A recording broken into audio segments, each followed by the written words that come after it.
તો હાલો મિત્રો, જો આ દાદાને બતાય અત્યારે આ તલમાં પાણી પાય છે. જોઈ લ્યો તો આપણે દાદા પાસે જાવી, બે શબ્દ તમને કે. જો આ પાણી આવે છે, તલમાં જાય છે પાદરું. દાદા શું કહેવા માંગો? પાણી વાર્યું છે ખુરશીમાં, વરસાદ થતો નથી એટલે આજો પાણીને હાંડે 4-5 જણા હાંડે પરિવાર ભેગો થયો મોટો અમારે. પાણી વારે છે આજો તલ લાગે હુકાતા જાય છે, પાણી વાર્યું છે આજ.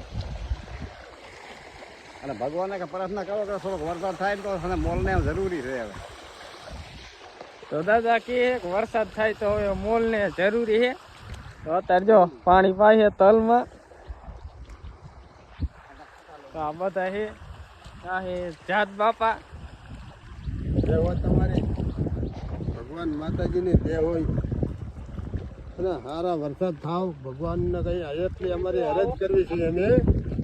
અને આ છે આપણા અનુ દાદા, શું કહેવા માંગો? મિત્રો, કામ ભગવાનનું કરતા રહેજો ને, આવા કામમાં ધ્યાન દેજો એટલે ભગવાન બધાને સદગતિ આપે. તો આ ગણાય ને તો કે આ જે છે ને આટલું એ ભગવાનનું આ તલ એ ને આમાં મઠ એ ભેગા. તો આ કહેવાય ને તો આને કૃષિ કહેવાય, કૃષિ. તો આ છે ભગવાનનું આટલું. પ્રયોગ આપેલો છે એ આનો એમાં અમારે આ કૃષિનું શ્રમ ભક્તિનું કામ કરવી છે એની.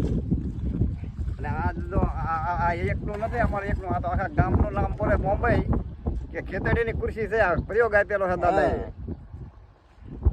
આખા ગામનો. આ તો આ ગામને એક કરવાનો છે ને પ્રયોગ, એક કરવાનો પ્રયોગ છે આ. સાંભળી લીધું ને? તો બધા જો આ પાય છે તલમાં પાણી. તો હવે મળીશું બીજા વિડીયોમાં, તો બધા ફોલો કરતા જાજો.